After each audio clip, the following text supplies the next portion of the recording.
pessoas comprovaram que a lâmina da faca, que lhe atingira o duplo fluídico, se adaptava exatamente à ferida que se lhe abrira na perna material. Recordemos a última frase do Senhor de Roxas: a imagem da Senhora Lux emitia radiações com máximas e mínimas. Ora, como essas radiações são imperceptíveis à visão ordinária, temos por demonstrado ser possível fotografar-se matéria invisível, o que pode fazer-se compreenda a fotografia dos espíritos. Ação dos medicamentos à distância. Por outra série de provas, podemos evidenciar a existência do perispírito no homem. Falo-emos examinando os efeitos que se produzem em certos pacientes hipnotizados, quando se lhes aproximam do corpo substâncias encerradas em frascos cuidadosamente arrolhados. Os fatos expostos pelos senhores Burru e Burut escapam a toda explicação científica, pela boa razão de que, desconhecendo o perispírito e suas propriedades, era impossível aos sábios compreender o gênero de ação que nesse caso se exerce. Graças às experiências do Senhor de Roxas, fazendo intervir nelas o perispírito exteriorizado, torna-se mais fácil explicar os fenômenos.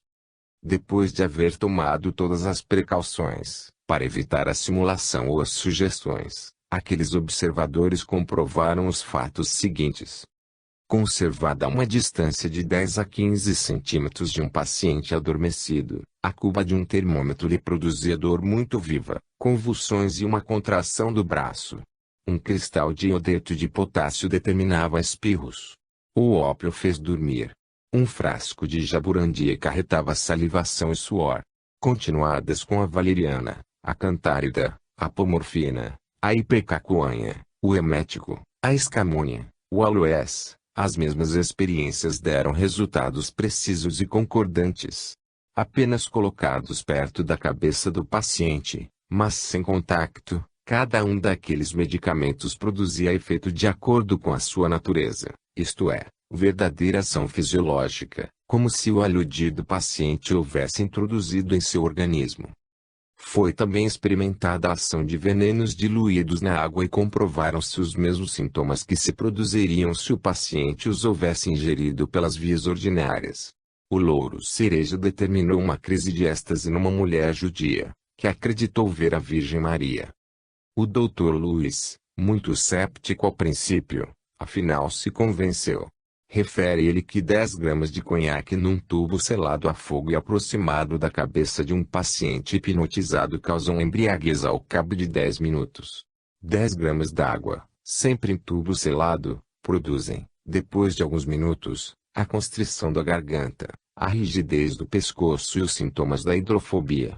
4 gramas de essência de tomilho, encerradas da mesma maneira num tubo e postas diante do pescoço de uma mulher hipnotizada, perturbaram-lhe a circulação, fizeram-lhe sair das órbitas os olhos, entumeceram-lhe o pescoço de modo assustador e ocasionaram, na inervação circulatória do pescoço, da face e dos músculos inspiratórios, uma crescente desordem, acompanhada de um ruído de pulmoeira de caráter sinistro, que aterrou o experimentador e o obrigou a deter-se, para evitar acidentes fulminantes. Diante de tão claras manifestações tangíveis, escreve o Dr. Lewis, e tão precisas, de que fui com frequência testemunha, diante de tão surpreendentes casos de repercussão das ações à distância sobre a inervação visceral dos pacientes, em os quais ocasionei náuseas e vômitos, apresentando-lhes um tubo que continha ipecacuanha em pó, e vontade de defecar, colocando-lhes no pescoço um tubo com 20 gramas de óleo de rícino. Não hesito em reconhecer que assistimos a uma série de fenômenos singulares que se desenvolvem com exclusão das leis naturais, e a evolução normal deles, fenômenos que derrocam o que julgamos saber sobre a ação dos corpos. Mas, eles existem, impõe-se a observação e, cedo ou tarde, servirão de ponto de partida para explicação de grande número de fenômenos invulgares da vida normal. Sem dúvida alguma, são singulares esses fatos, mas não é impossível explicá-los, depois que a exteriorização do perispírito e do fluido nervoso se tornou fenômeno demonstrado. Numa das experiências do Senhor de Roxas, observamos que a água acumula sensibilidade e que, Atuando-se sobre essa água, se transmitem sensações ao corpo. Devemos admitir que no mesmo caso estejam outros líquidos, mas, então, as sensações experimentadas estarão em relação com as propriedades desses líquidos, podendo-se notar no paciente os mesmos fenômenos que apresentaria, se os houvesse ingerido naturalmente. Nas experiências precedentes, as substâncias estavam encerradas em frascos fechados de esmeril, ou selados a fogo. O fluido perispirítico, porém, penetra todos os corpos, o mesmo fazendo o fluido nervoso em grande número deles. Somente, pois, se observaram fenômenos, quando o medicamento em experiência era capaz de ser assimilado, quanto à sua parte volátil, pela força nervosa. Capítulo 3. Fotografias e moldagens de formas de espíritos desencarnados. A fotografia dos espíritos. Vimos que um dos fenômenos que de modo autêntico demonstram a existência da alma durante a vida é a fotografia do duplo, durante a sua saída temporária do corpo. A grande lei de continuidade, que rege os fenômenos naturais, havia de conduzir os espíritos a ponderar que, sendo a alma humana, durante o seu desprendimento, capaz de impressionar uma chapa fotográfica, a mesma faculdade há de ela ter após a morte. É efetivamente o que se chegou a comprovar, desde que se puderam estabelecer as condições necessárias a essas manifestações transcendentes. Aqui, nenhuma objeção pode prevalecer. A prova fotográfica tem um valor documentário de extrema importância, porque mostra que a famosa teoria da alucinação é notoriamente inaplicável a tais fatos. A chapa sensível constitui um testemunho científico que certifica a sobrevivência da alma à desagregação do corpo, que atesta conservar ela uma forma física no espaço e que a morte não lhe pode acarretar a destruição. Em face de semelhantes resultados, que restará de todas as costumeiras declamações acerca do sobrenatural e do maravilhoso? Há-se de convir em que os espíritos se obstinaram singularmente em contrapor-se aos que lhes negam a existência. Não satisfeitos com se fazerem visíveis aos seus parentes e amigos, apareceram em fotografias e forçoso foi se reconhecesse que dessa vez o fenômeno era verdadeiramente objetivo, pois que a chapa fotográfica lhes conservava indelével a imagem. Resumamos sumariamente, segundo o eminente naturalista Russell Wallace, alguns fatos bem verificados. É frequente zombarem do que se chamou fotografias espíritas, porque algumas podem ser facilmente imitadas. Refletindo-se, porém, um pouco, ver-se-á que essa mesma facilidade também faz que a gente se precate da impostura, pois bastante conhecidos são os meios de imitação. Em todo caso, ter-se-á de admitir que um fotógrafo experimentado não pode ser iludido a tal ponto, desde que ele próprio forneça as chapas e fiscalize as operações, ou as execute. Aliás, há um meio muito simples de se verificar se a figura que aparece é a de um espírito desencarnado. Consiste esse meio em ver se a pessoa que posam os membros da sua família reconhecem a figura que se apresenta na chapa. Se reconhecerem, o fenômeno é real. É o caso de Wallace, que o narra assim. A 14 de março de 1874, fui convidado pela primeira e única vez ao gabinete do Sr. Hudson, acompanhado da Sra. Guppy, como médium. Contava eu que, se obtivesse algum retrato espírita, fosse o de meu irmão mais velho, em cujo nome frequentes mensagens eram recebidas por intermédio da Sra. Guppy, com quem eu fizera uma sessão antes de ir ao Sr. Hudson, sessão essa na qual recebera, pela tipologia, uma comunicação onde se dizia que minha mãe, se fosse possível, apareceria na chapa. Posei 3 vezes, sempre escolhendo eu próprio a posição que tomava. De todas as vezes, apareceu no negativo, juntamente com a minha imagem, uma segunda figura. A primeira era de uma pessoa do sexo masculino, trazendo à cinta um sabre curto. A segunda, uma pessoa de pé, aparentemente a meu lado, um pouco por trás de mim, olhando para baixo, na minha direção, e empunhando um ramo de flores. Na terceira sessão, depois de haver tomado a posição que escolhi e quando já a chapa preparada fora colocada na câmara escura, Pedi que a aparição se apresentasse junto de mim e nessa terceira chapa apareceu uma figura de mulher encostada a mim e à minha frente, de tal sorte que os panos que a revestiam cobriram toda a parte inferior do meu corpo. Vi todas as chapas reveladas e, em cada caso, a figura se mostrou no momento em que o líquido revelador foi derramado sobre o negativo, ao passo que a minha imagem só se tornou visível uns 20 segundos mais tarde.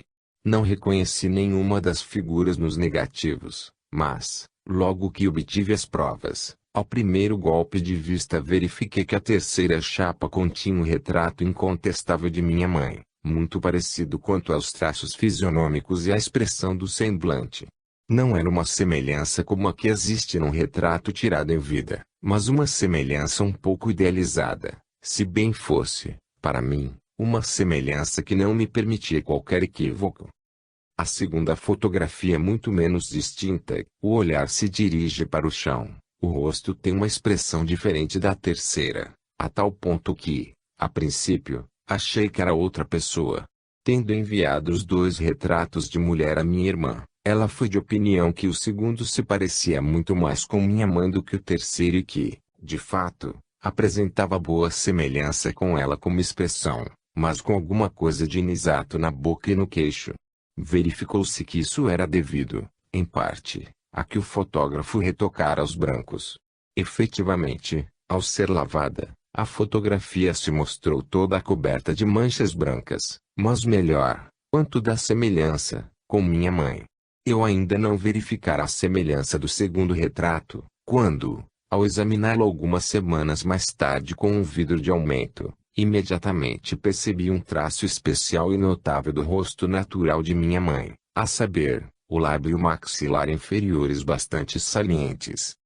Os dois espectros trazem iguais ramos de flores. É de notar-se que, quando eu posava para o segundo grupo, o médium haja dito, vejo alguém a flores. Esse retrato também foi reconhecido pelo irmão de R. Wallace, que não é espírita. Se o médium declara que vê um espírito, quando as outras pessoas presentes nada a veem, e que o espírito está em tal lugar, se lhe descreve o aspecto e as vestes e, em seguida, a chapa fotográfica confirma a descrição em todos os pontos, não se poderá negar que, positivamente, o espírito existe no lugar indicado. Damos a seguir muitos exemplos de tão notáveis manifestações. É autor dessas experiências o Sr. Berthier, de Clifton, de quem o editor do British Journal of Photography fala nestes termos. Todos os que conhecem o Sr. Berthier o consideram hábil e cuidadoso fotógrafo, uma das últimas criaturas, no mundo, passíveis de ser enganadas, pelo menos em tudo o que diga a respeito à fotografia. Também é incapaz de enganar os outros. O Sr. Berthier teve a ajudá-lo em suas pesquisas o Dr. Thomson, médico em Edimburgo, que durante 25 anos praticou a fotografia como amador.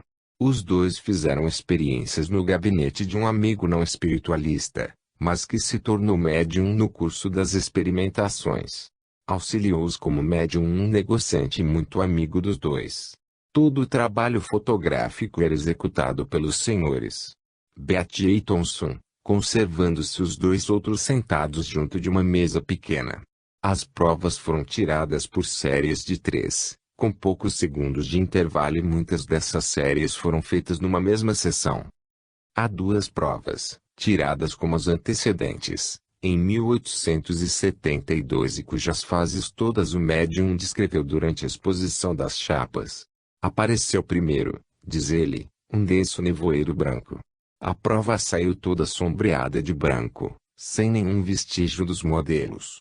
A outra fotografia ele a descreveu previamente, como tendo de ser um nevoeiro em forma de nuvem, com uma pessoa no meio. Na prova, vê-se apenas uma figura humana, branca, dentro de uma superfície quase uniformemente enevoada. Durante as experiências de 1873, em cada caso o médium descreveu minuciosa e corretamente as configurações que haviam de em seguida aparecer na chapa. Numa delas, há uma estrela luminosa de grande dimensão, em cujo centro se mostra bem visível um rosto humano. É a última das 3 em que se manifestou uma imagem, tendo o médium enunciado cuidadosamente o conjunto. Noutra série de 3, o médium, primeiro, descreveu o seguinte: uma luz nas suas costas, vinda do chão; depois, uma luz a subir pelo braço de outra pessoa e provindo ou parecendo provir da perna; em terceiro, existência da mesma luz, mas com uma coluna em que se eleva da mesa, como que incandescente, até as suas mãos. E exclamou de súbito: que luz brilhante lá no alto! Não a vedes? E apontava com a mão o lugar. Todas essas palavras descreviam muito fielmente o que depois apareceu nas 3 provas, sendo que na última se percebia a mão do médium indicando uma mancha branca existente acima da sua cabeça. Mencionemos ainda uma fotografia isolada e muito marcante. Durante a pose, disse um dos médiums estar vendo, no plano posterior, uma figura negra, enquanto que outro médium dizia perceber uma figura brilhante ao lado daquela. Na fotografia aparecem as 2 figuras, muito fraca a brilhante, muito mais nítida a escura, que é de gigantesca dimensão, de talhe maciço, traços grosseiros e longa cabeleira. Tais experiências só puderam realizar-se com muito trabalho e perseverança. Às vezes, 20 provas consecutivas nada de anormal revelavam. Passaram de 100 as que se tiraram, havendo completo malogro na maioria delas. Mas, os êxitos alcançados valeram bem a pena que custaram. Demonstram de modo a não admitir dúvidas. 1. A existência objetiva dos espíritos. 2. A faculdade, que possuem alguns seres chamados médiuns, de ver essas formas que se conservam invisíveis para toda a gente. Sendo da mais alta importância a prova fotográfica da visão mediúnica, citaremos o fato que se segue, extraído da obra de Aksakov, Animismo e Espiritismo, pags. 67 seguintes. O Banner of Light, de 25 de janeiro de 1873, publicou uma carta do Sr. Bronson Ray concebida nestes termos. Senhor Diretor. Num dos últimos dias do mês de setembro último, a Sra. W. H. Muller, residente na cidade de Boston, a Rua Oeste Springfield, achando-se em estado de transe, durante o qual dava conselhos médicos a um de seus doentes, interrompeu-se de súbito para me dizer que, quando o Sr. Muller me fotografasse, apareceria na chapa, ao lado do meu retrato, a imagem de uma mulher, segurando na mão uma âncora feita de flores. Essa mulher desejava ardentemente afirmar sua sobrevivência ao marido e inutilmente procurar até então uma oportunidade de aproximar-se dele. Achava que o conseguiria por meu intermédio. Acrescentou a Sra. Muller, por meio de uma lente, poder-se-ão perceber nessa chapa as letras R. Bonner.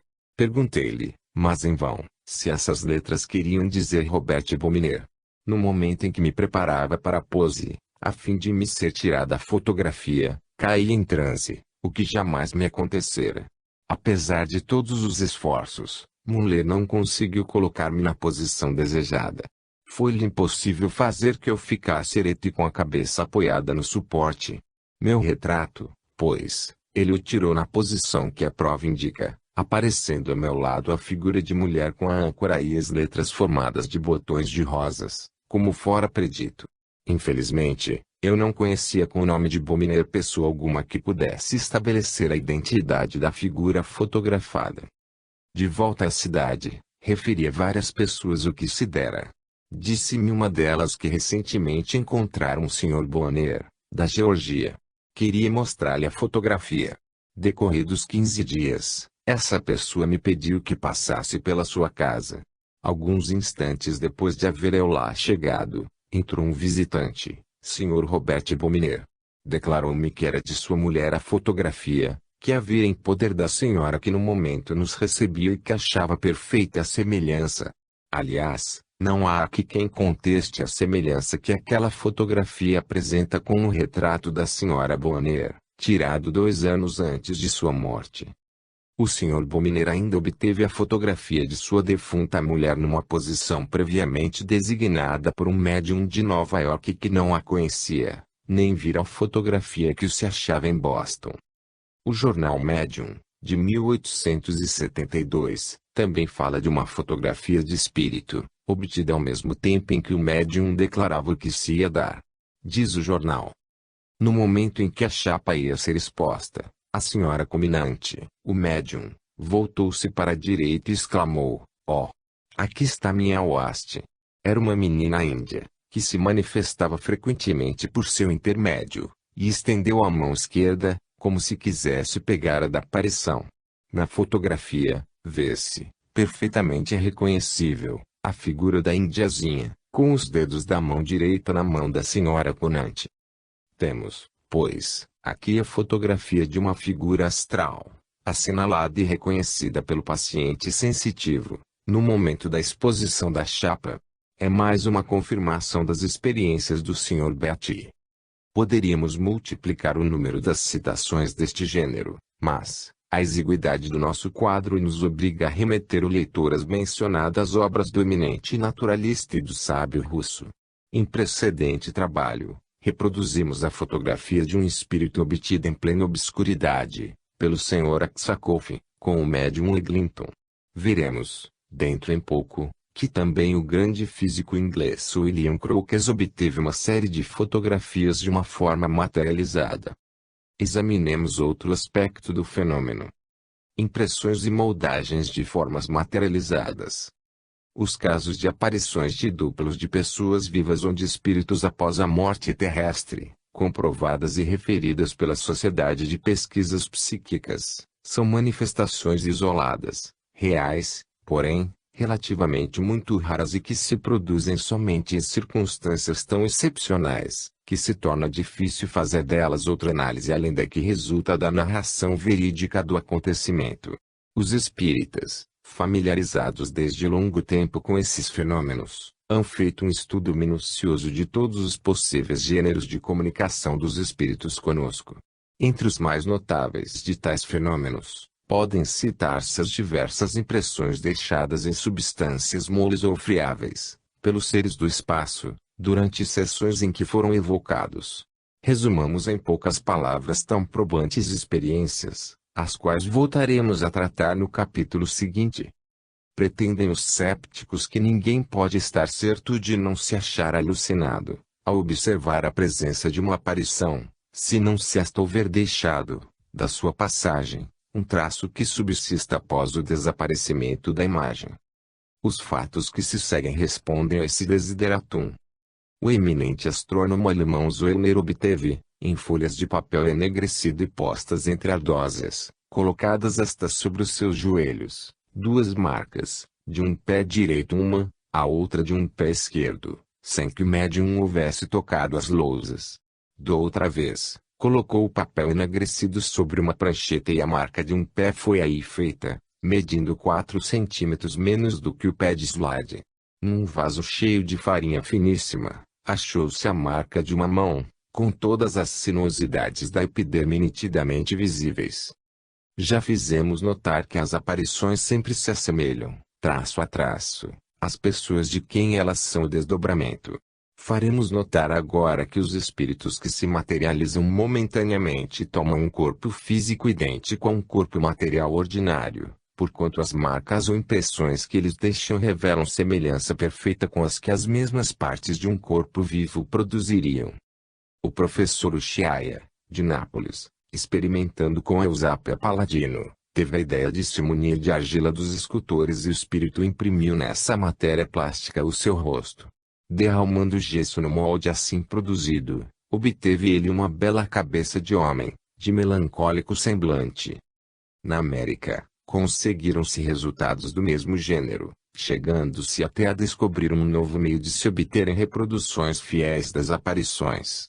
Derretendo-se parafina em água quente, aquela sob a superfície desta. Pede-se então ao espírito que mergulhe repetidas vezes na parafina a parte do seu corpo que se deseja conservar.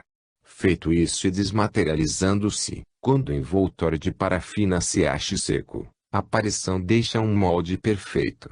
Derrame-se gesso dentro deste e ter-se-á uma lembrança duradoura do espírito desencarnado que se prestou à operação. Vamos transcrever o relato de uma dessas sessões, reproduzindo o que publicou o célebre sábio russo Aksakov. Para completar as experiências do Sr. Reimers, acrescentar-lhes-ei a resenha de uma sessão que se realizou em Manchester, a 7 de abril de 1875, e a qual deu publicidade à Spiritualist de 12 de maio seguinte. Da mesma resenha apareceu uma tradução alemã no Psychische Studien de 1877, páginas 550 a 553. Dentre as 5 testemunhas, conheço pessoalmente os senhores Martese, Oshley e Reimers, dignos todos de absoluto crédito. Nós, abaixo assinados, certificamos pela presente os fatos seguintes, que se produziram na nossa presença, em casa do Sr. Reimers a 7 de abril de 1875. Pesamos cuidadosamente 3/4 de libra de parafina, pusemos-los numa cuba e despejamos em cima a água a ferver, o que logo a derreteu. Se introduzir muitas vezes uma mão nesse líquido, a parafina que sobre ela se depositar, forma, depois de resfriada, um molde perfeito. A cuba, assim como outro vaso contendo água fria, fora colocada a um canto da sala. 2 cortinas de 6 pés de altura e 4 de largura, suspensas por varões de ferro, formavam um gabinete quadrado, tendo em cada extremidade aberturas de 15 polegadas de largo. A parede ficava distante da casa ao lado e, quase cheio de móveis o gabinete. A ninguém podia acudir ideia da existência de alçapões, tanto mais que também o assoalho estava coberto de vasos, cadeiras, etc. Uma senhora de nossa amizade, dotada desse misterioso poder a que se dá o nome de mediunidade, foi envolvida numa rede de malhas, que lhe cobria a cabeça, os braços, as mãos e cujos cordões, passando em corrediças, foram apertados o mais possível e amarrados com um nó. Meteu-se ao demais na rede um pedaço de papel que cairia se desfizesse o nó. Todas as testemunhas foram acordes em declarar que seria impossível a médium, por si só, libertar-se, sem se trair. Nessa situação foi ela conduzida ao canto do gabinete onde só havia cadeira, alguns vasos e uma estante de livros. Nada que se visse havia perto desses objetos, que examinamos a toda a luz do gás. Fechou-se a sala. Baixamos a luz, mas de modo que alguma coisa sempre se podia distinguir no aposento, e sentamo-nos à distância de 4 ou 6 pés da cortina. Decorrido algum tempo, que passamos a cantar ou a ouvir música, uma figura apareceu na abertura do meio da cortina e se moveu para o lado. Todos os assistentes notaram distintamente a bela e brilhante coroa que trazia a cabeça e a fita preta que lhe rodeava o pescoço e da qual pendia uma cruz de ouro. Logo outra figura feminina surgiu, também com uma coroa visível. Mostrando-se ao mesmo tempo que a primeira, elevou-se acima do gabinete em direção ao teto e graciosamente saudou os assistentes. Uma voz fortíssima de homem, vinda do canto, anunciou que ia tentar fazer moldes. Então, na abertura da cortina apareceu de novo a primeira figura, fazendo sinal ao Sr. Martese para que se aproximasse, a fim de lhe apertar a mão. Tirou-lhe do dedo o anel e o Sr. Martese viu, naquele mesmo instante, o médium no canto oposto, envolto na rede já descrita. A figura, porém, se desvaneceu rapidamente na direção do médium. Tendo o Sr. Martese voltado à sua cadeira, a voz perguntou de dentro do gabinete que mão desejávamos e pouco depois aquele senhor foi outra vez chamado à abertura da cortina, para receber o molde de uma mão esquerda. Inspecionando-a, descobriu-se-lhe num dos dedos o anel do Sr. Martese. O Sr. Reimers foi chamado a seu turno e recebeu da mesma maneira a mão direita destinada a seus sábios amigos de Leipzig, em cumprimento da promessa que ele expressamente lhes fizera.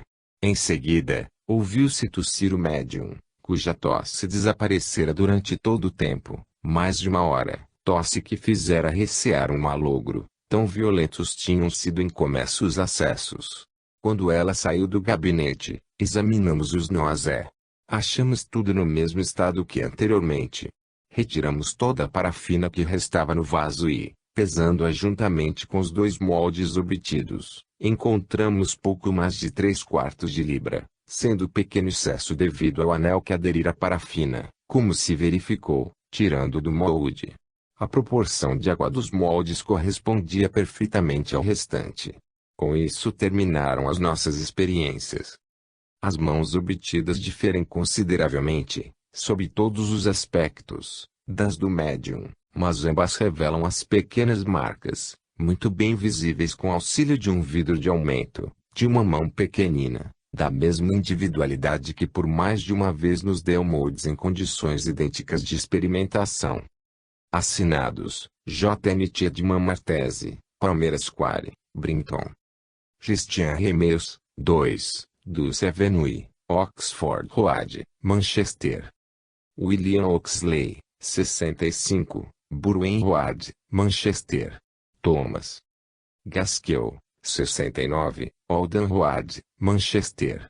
Henry Marsh. Birch Cottage, Fairy Lane, Bury Road, Manchester. É de notar-se que os experimentadores espíritas tomaram todas as precauções para evitar qualquer causa de erro, da parte deles ou da do médium. Essas experiências, como outras análogas, frequentemente repetidas hão dado lugar a que já se eleve a algumas centenas o número de moldes reproduzindo partes diversas das materializações de espíritos de todas as idades e de ambos os sexos. Em todas as experiências, as peças obtidas se assemelham às que se obteriam, se a operação fosse praticada em corpos de vivos. O senhor de Bodisco, camareiro do czar, publicou o relato de curiosas experiências de materialização, feitas com o médium Sr. K. Não hesito, diz ele, em declarar que o corpo astral, ou psíquico, é, na natureza, o mais importante de todos os corpos, sem embargo da pertinácia com que as ciências experimentais se obstinam em ignorá-lo. Esse corpo tem a governá-lo leis cujo estudo lançará luz em muitos corações, que desejam ser consolados por uma prova real da vida futura. Ele constitui a única parte imperecível do corpo humano. É o éter, ou matéria primordial, ou força vital. 4 fotografias tirou ele, mostrando diversas fases da materialização, desde a em que a aparição astral ou psíquica cerca o corpo do médium, até a da condensação de uma forma, da qual se vê a cabeça, parecendo envolto numa espécie de gás e o resto do corpo. Ao lado da forma, percebe-se o corpo do médium, em letargia, na poltrona. História de Katia King. Os fenômenos de materialização constituem as mais altas e irrefragáveis demonstrações da imortalidade. Surgir um ser defunto diante dos espectadores com uma forma corpórea, conversar, caminhar, escrever e desaparecer, quer instantaneamente, quer gradativamente, sob as vistas dos observadores, é de certo o mais empolgante e o mais singular dos espetáculos. Isso, para um incrédulo, ultrapassa os limites da verossimilhança e provas físicas irrefutáveis se fazem necessárias, para que o fenômeno não seja lançado à conta de fraude ou de alucinação. Felizmente, porém, bom número existe de observações, relatadas por homens imparciais e, ainda, dotados da isenção e da competência indispensáveis a dar a tais experiências o apoio da autoridade de que eles desfrutam. O Sr. Aksakov fez como médium Eglinton uma série delas, em que as mais minuciosas precauções foram tomadas, o que lhe facultou chegar a resultados absolutamente inatacáveis, do ponto de vista científico. O avultado número de matérias de que temos de tratar nos obriga, com muito pesar nosso, a remeter o leitor às obras originais onde esses casos se encontram longamente expostos. Serão consultadas com proveito, Animismo e Espiritismo, de Aksakov, Ensaio de Espiritismo Científico, de Metzger, Depois da Morte, de Leon Denis, e Psiquismo Experimental, de Ernie. Aqui, agora, nos limitaremos a apresentar alguns dados geralmente desconhecidos sobre a célebre Katia King, cuja existência foi posta fora de dúvida pelos trabalhos, que se tornaram clássicos, de William Crookes, consignados em seu livro, Pesquisas Experimentais sobre o Espiritismo. Servir-nos-emos dos estudos que na Revue Spirit publicou a Senhora de La Versailles, resumindo o mais possível essa interessante tradução da obra de E.P. Sargent, editada em Boston, no ano de 1875. Muitas pessoas, pouco a par da literatura espírita, suponho que o espírito Katia King só foi examinado por William Crookes. Vamos mostrar que há elevadíssimo número de atestados relativos à sua existência, procedentes de testemunhas bastante conhecidas no mundo literário e científico. Quando o ilustre químico teve de verificar a mediunidade da senhorita Cook, já muito tempo havia que Katia se materializava. Os grandes médiuns, por demais raros, não se revelam de improviso. Faz-se necessário certo tempo para que cheguem a produzir fenômenos físicos. Por um lado, o médium precisa de adestramento e, por outro, o espírito que dirige as manifestações é obrigado a exercitar-se longo tempo, para manipular com a indispensável exatidão os fluidos sutis que tem de empregar. Em 1872, contava a senhorita Cook 16 anos. Desde a mais tenra idade via espíritos e ouvia vozes, mas, como somente ela observava esses fatos, seus pais nenhuma confiança depositavam em suas narrativas. Depois de haver ela assistido a algumas sessões espíritas, veio-se a saber que a mocinha era médium e que obteria as mais belas manifestações. A princípio, o senhor e a senhora Cook se opuseram. Entretanto, depois de assediados pelos espíritos, resolveram ceder aos desejos dos atores invisíveis e foi então que se deram fenômenos absolutamente probantes. A 21 de abril de 1872, diz o Sr. Harrison, no jornal O Espiritualista, ocorreu um curioso incidente. Ouviram de súbito bater nos vidros de uma janela, aberta esta, ninguém viu coisa alguma. Fez-se, porém, ouvir a voz de um espírito, dizendo, Sr. Cook, precisa mandar limpar suas calhas, se não quiser que os alicerces de sua casa sejam abalados. As calhas estão entupidas. Muito surpreendido, procedeu ele a um exame imediato. Era exato. Chovera e o pátio da casa estava cheio da água que transbordara das calhas. Ninguém sabia desse acidente, antes que o espírito houvesse revelado daquela forma notável. Acompanhando-se a marcha da mediunidade da senhorita Cook, observa-se o desenvolvimento de uma série de fenômenos, que se produzem sucessivamente, tornando-se cada dia mais espantosos, até chegarem à materialização de Katia. Correu assim a primeira sessão em que ela se mostrou. Até então, as sessões se haviam realizado no escuro. Querendo remediar isso, o Sr. Harrison fez muitos ensaios em casa do Sr. Cook com luzes diferentes. Conseguiu uma luz fosforescente, aquecendo uma garrafa revestida interiormente de uma camada de fósforo, misturada com óleo de cravo. Graças a esse engenho, podia-se ver o que se passava durante a sessão às escuras. A 22 de maio de 1872, a Sra. Cook, seus filhos, uma tia destes e a criada se reuniram e o espírito Katia King se materializou parcialmente. A senhorita Cook não estava a dormir, como faz certo uma carta que ela no dia seguinte dirigiu ao Sr. Harrison, nestes termos. Ontem à noite, Katia King nos disse que tentaria produzir alguns fenômenos, mas se concordássemos em armar um gabinete escuro com auxílio de cortinas. Acrescentou que precisava lhe dessemos uma garrafa de óleo fosforescente, visto não lhe ser possível tomar de mim o fósforo necessário, devido ao fraco desenvolvimento da minha mediunidade. Ela quer iluminar a sua figura, para se tornar visível. Encantada com a ideia, fiz os preparativos necessários, ficando tudo pronto ontem à noite, às 8h30. Minha mãe, minha tia, os meninos e a criada sentaram-se fora, nos degraus da escada. Deixaram-me sozinha na sala de jantar, o que nada me agradou, porque estava com muito medo. Katia mostrou-se na abertura das cortinas. Seus lábios se moveram e, por fim, conseguiu falar. Conversou durante alguns minutos com a mamãe. Todos puderam ver-lhe o movimento dos lábios. Como eu, do lugar onde estava, não a visse bem, pedi-lhe que se voltasse para mim. O espírito me respondeu, mas, de certo, falo-ei. Vi então que só estava formada a parte superior do seu corpo, o busto, sendo o resto da aparição uma espécie de nuvem, ligeiramente luminosa. Após breves instantes de espera, o espírito Katia começou por trazer algumas folhas frescas de eira, planta que não existe no nosso jardim.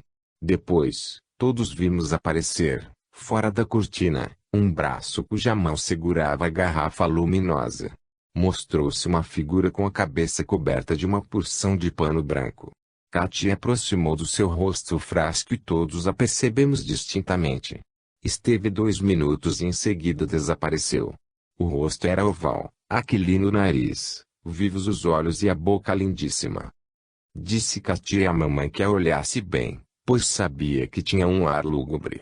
Eu, pelo que me diz respeito, fiquei muito impressionada quando o espírito se aproximou de mim. Emocionadíssima, não pude falar, nem mesmo esboçar um gesto. Da última vez que se apresentou na junção das cortinas, demorou-se uns bons 5 minutos e incumbiu a mamãe de lhe pedir que venha aqui um dia desta semana. Katia King encerrou a sessão, implorando para nós as bênçãos de Deus. Exprimiu a sua alegria por se ter podido mostrar aos nossos olhares. O Sr. Harrison atendeu a 25 de abril ao convite de Katia e na sua presença se verificou a segunda sessão de materialização. Ele tomou interessantes notas que publicou depois no seu jornal, The Spiritualist, de onde extraímos os tópicos seguintes. Testemunho do Sr. Harrison. Com a minha presença, uma sessão se realizou a 25 de abril, em casa do Sr. Cook. O médium, Senhorita Cook, sentou-se no interior de um gabinete escuro. De tempos a tempos, ouvia-se um ruído de raspagem com unhas. O espírito Katia segurava um tecido leve, por ela mesma fabricado e no qual procurava recolher, em torno do médium, os fluidos necessários à sua materialização completa. Para esse efeito, atritava o médium com mencionado tecido. Dali a pouco, travou-se em voz baixa, entre o médium e o espírito, o seguinte diálogo. Senhorita Cook, vamos, Katia, não gosto de ser friccionada assim. Katia, não sejas tolinha, tira o que tens na cabeça e olha-me. E continuava a friccionar. Senhorita Cook, não quero. Deixa-me, Katia. Já não gosto de ti. Metes-me medo. Katia, como és tola. E não cessava de friccionar. Senhorita Cook, não me quero prestar a estas manifestações. Não gosto disto. Deixa-me sossegada. Katia, és apenas o meu médium e um médium é uma simples máquina de que os espíritos se servem. Senhorita Cook, pois bem. Se não sou mais do que máquina, não gosto de ser assombrada deste jeito. Vai-te embora. Katia, não sejas estovada. Vê-se, por este diálogo, que a aparição não é o duplo do médium, pois que a vontade consciente da moça se revela em oposição absoluta do fantasma, que se acha na sua presença. A senhora Desperança, outro médium célebre, resolveu não mais cair em transe durante as manifestações e o conseguiu, o que mostra a independência da sua individualidade psíquica no curso das aludidas manifestações. O Sr. Harrison, em sessões ulteriores, pôde apreciar o desenvolvimento do fenômeno e o descreveu assim. A figura de Katia nos apareceu com a cabeça toda envolta num pano branco, a fim, disse ela, de impedir que o fluido se dispersasse muito rapidamente. Declarou que apenas o seu rosto se achava materializado. Todos puderam ver-lhe distintamente os traços do semblante. Notamos que tinha fechados os olhos. Mostrava-se durante meio minuto e desaparecia. Depois, disse-me, Willie, olha como sorriu, vê como falo. E exclamou, Cook, aumenta a luz. Imediatamente isso foi feito e todos puderam observar a figura de Katia King brilhantemente iluminada. Tinha uma fisionomia jovem, linda, jovial, olhos vivos um tanto maliciosos. Sua tez já não era mate e imprecisa, como da sua primeira aparição, a 22 de abril, porque, explicava ela, já sei melhor como devo fazer. Quando a sua figura se apresentou em plena luz, suas faces pareciam naturalmente coloridas. Todos os assistentes exclamaram, vemos-te agora perfeitamente.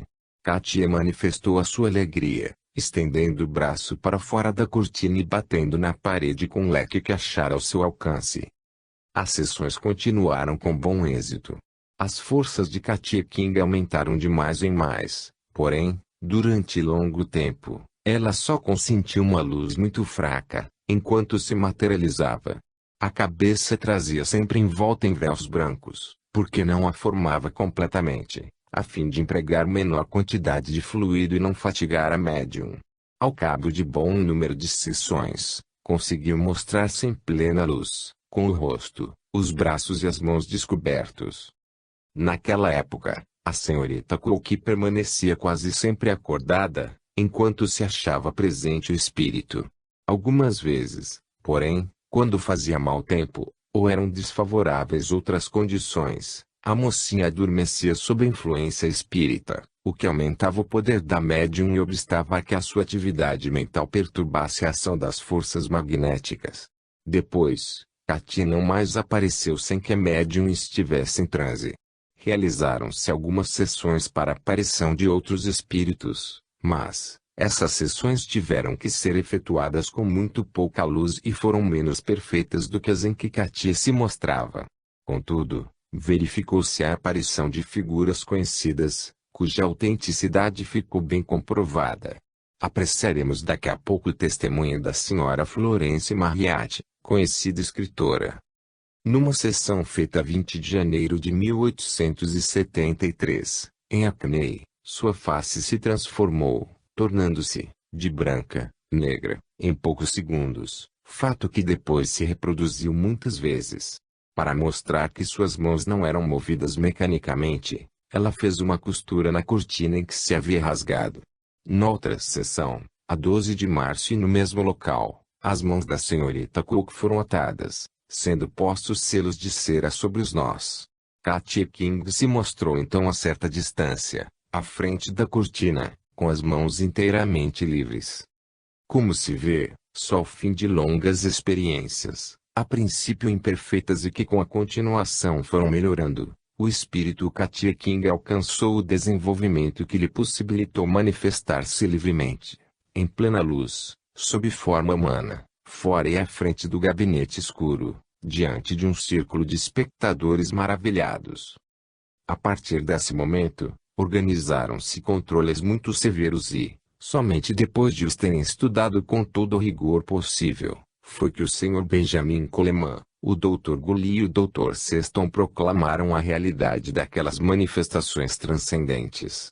Tiraram-se à luz do magnésio muitas fotografias de Katia King, estando ela completamente materializada, de pé na sala, sob severíssima fiscalização. Desde os primórdios da mediunidade da senhorita Cooke, o Sr. C.H. Blackburn, de Manchester, com ponderada liberalidade, lhe fez importante dote que lhe assegurou a subsistência. Assim procedeu ele, tendo em vista o progresso da ciência. Todas as sessões da senhorita Cooke se realizaram gratuitamente. Primeiras fotografias de Katia King. Na primavera de 1873, muitas sessões se realizaram com o fito de obterem-se fotografias de Katia King. A 7 de maio, tiraram-se 4 com bom resultado. Uma delas foi reproduzida em gravura. As experiências fotográficas se acham bem descritas na resenha que abaixo transcrevemos, elaborada depois de uma sessão e assinada com os seguintes nomes: Amélie Corner, Caroline Corner, M. Luxmore, G. Tapp e W. Harrison.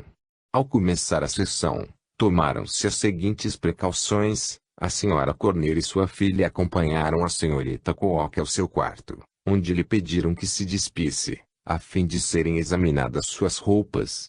Fizeram-na envergar um grande roupão de pano cinzento, em substituição do vestido que despira, e depois conduziram na sala das sessões, onde lhe ataram solidamente os pulsos com as fitas. O gabinete foi examinado em todos os sentidos, após o que a senhorita Cooke se sentou dentro dele. As fitas que lhe atavam os punhos foram passadas por um anel fixado no assoalho, em seguida por baixo do manto, sendo, afinal, amarradas a uma cadeira colocada fora do gabinete.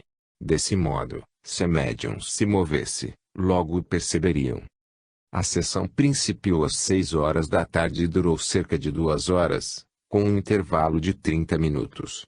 A médium adormeceu logo que se instalou no gabinete e, decorridos poucos instantes, Katia apareceu e se encaminhou para o meio da sala. Também assistiam à sessão a senhora Cook e seus 2 filhos que muito se divertiam a conversar com o espírito.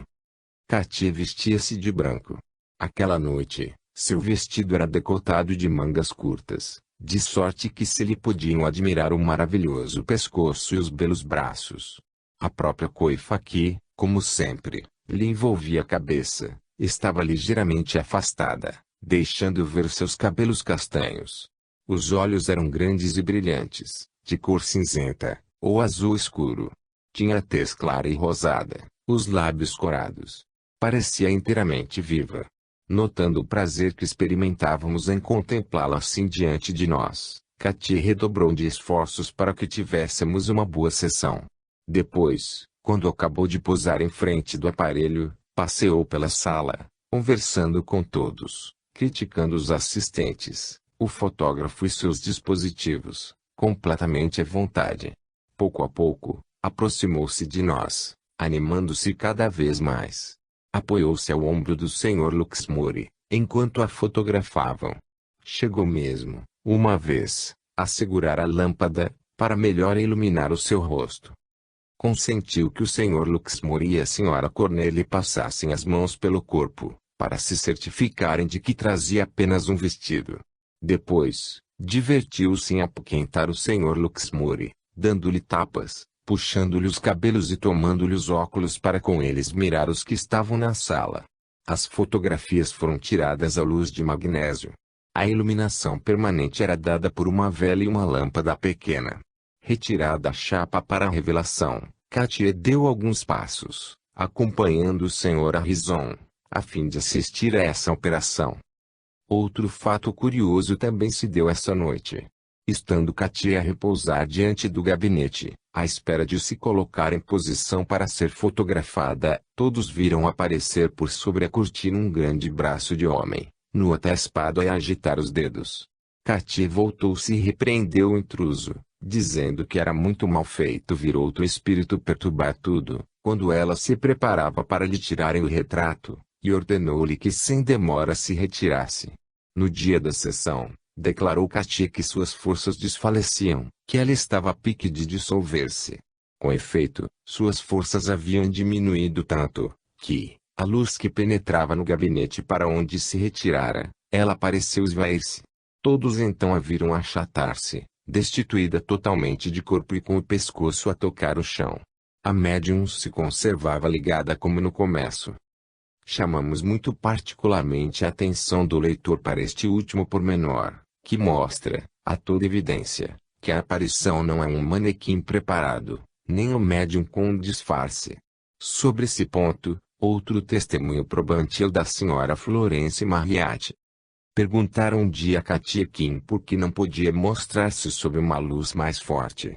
Ela só permitia aceso um bico de gás e esse mesmo com a chapa muito baixa. A pergunta pareceu irritá-lo enormemente. Respondeu assim: já vos tenho declarado muitas vezes que não me é possível suportar a claridade de uma luz intensa. Não sei por que me é isso impossível, entretanto, se duvidais de minhas palavras, acendei todas as luzes e vereis o que acontecerá.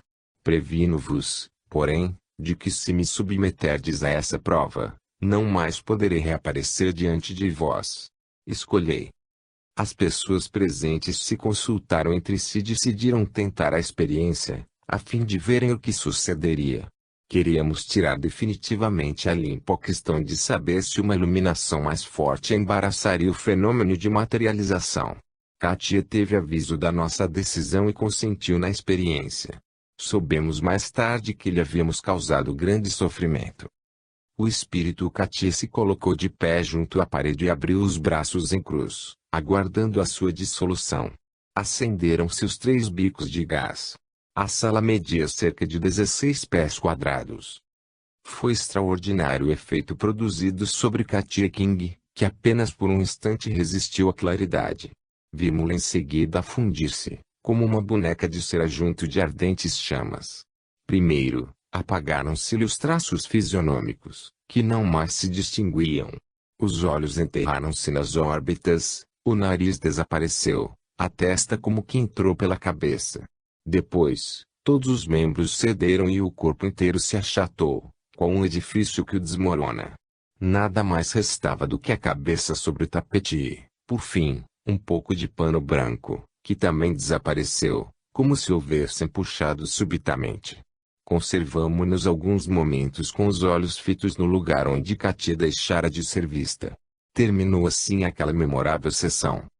Com o exercício, o espírito adquirira maior força, pois que William Crookes pôde, a seguir, bater mais de 40 chapas com auxílio da luz elétrica. Vimos acima que um espírito tentara materializar-se ao mesmo tempo que Katia. É que, com efeito, este último não era o único espírito a mostrar-se. Eis aqui um novo testemunho da senhora Marriott que, numa aparição que se lhe lançou nos braços, reconheceu uma deformação característica que sua filha apresentava num dos lábios. Ouçamo-la. A sessão se realizou numa pequenina sala da associação, sem móveis, nem tapete. Apenas 3 cadeiras de vime foram ali colocadas, para que pudéssemos estar sentados. A um canto, dependurou-se um velho chale preto, para formar o necessário gabinete, em um qual foi posta um cossimo para servir de travesseiro à senhorita Cook. Esta, moreninha, delgada, de olhos pretos e cabelos anelados, trazia um vestido de merinó cinzento, guarnecido de fitas cor de cereja. Informou-me, antes de começar a sessão, que, desde algum tempo, se sentia enervada durante os transes e que lhe acontecia vir adormecida para a sala.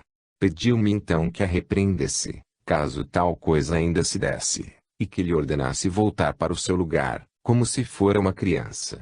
Prometi fazê-lo e logo a senhorita Cook se sentou no chão, por trás do chale preto que fazia de cortina.